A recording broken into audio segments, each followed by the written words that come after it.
Hi viewers. இன்றைக்கி நான் பார்த்தது ஒரு தேவ மனித ஊழியருடைய சரித்திரத்தை முழுசாலாம் பார்க்கல, லைட்டாக தான் பார்த்தேன். ஃப்ரான்ஸ் மோஷோ அப்படின்ற ஒரு பேர் சரியாக நான் கவனிக்கிறேன். அது என்ன நீங்கள் நினச்சிக்காதீங்க, இந்த பேர் இல்லையே வேறு மாதிரி இருக்கும், சரியாக கவனிக்கல. ஆனால் யூடியூப் சேனலில் ஒரு கிளிப்பிங்கில் பார்த்தேன். சரி, பேரை சரியாக கவனிக்கல. அந்த மனுஷனுடைய கதையை மட்டும் கொஞ்சம் சொல்ல கேளுங்க. அவர் ஒரு வக்கீல். அவர் இயேசு பிறந்தது கூட நம்புவார், இயேசு வளர்ந்தது கூட நம்புகிறார். ஆனால் இயேசு மரித்த உயிரோடு எழுந்தார்ன்றதை மட்டும் அவர் நம்பவில்லை.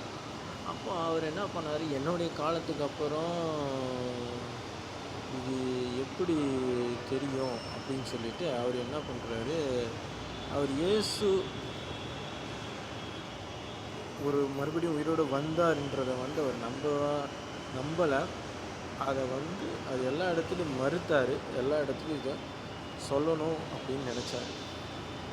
சரி, அதை கரெக்டாக நம்ம காமிக்கணும்ல. அப்போ என்ன பண்ணார், அவர் பைபிளை ஃபுல்லாக படித்தார். பைபிளை படித்தோன்னே அவருக்கே தெரிஞ்சு போச்சு இயேசு மரித்து உயிரோடு இருந்தார். அவர் நைட்டும் பகலும் உட்காந்து படித்தார். இந்த கிளிப்பிங்கில் பார்த்தது தான் நான் சொல்கிறேன். ஸோ எனக்கு அப்புறம் நான் மறுத்த காரியத்தை சொல்லணும்னு சொல்லிட்டு அவர் நினச்சார். ஆனால் அவரே அப்புறம் என்ன பண்ணார், ஒரு புக்கை போட்டு இயேசு உயிரோடு தான் இருந்தார், உயிரோடு தான் இருக்கிறாரு, உயிரோடு தான் வந்தாருன்றதை அவர் காமிச்சார். அதாவது மரித்து உயிரோடு வந்து நமக்காக வரப்போகிறாருன்ற காரியத்தை அவர் அந்த நோட்டில் எழுதியிருக்கார். ஸோ ஆண்டவர் சதா காலங்களும் ஜீவிக்கிறதே தான். ஓகேவா? ஸோ பிரதர்ஸ் அண்ட் சிஸ்டர்ஸ், அவர்கிட்ட எனக்கு நான் படித்தது, நான் இந்த கிளிப்பிங்கில் பார்த்தது எனக்கு என்ன ஒரு இது தோணுச்சுன்னா, அவர் சில ஞானிகள்லாம் ரொம்ப பேசுவாங்க. அது இல்லை, இது இல்லை, அது இல்லை, ரொம்ப ஆராயலாம் மாட்டாங்க. ஜஸ்ட்டு மேலோட்டமாக பார்த்துட்டு போயிடுவாங்க. ஒன்று ஆராய்ஞ்சா ஃபுல்லாக ஆராயிடும்.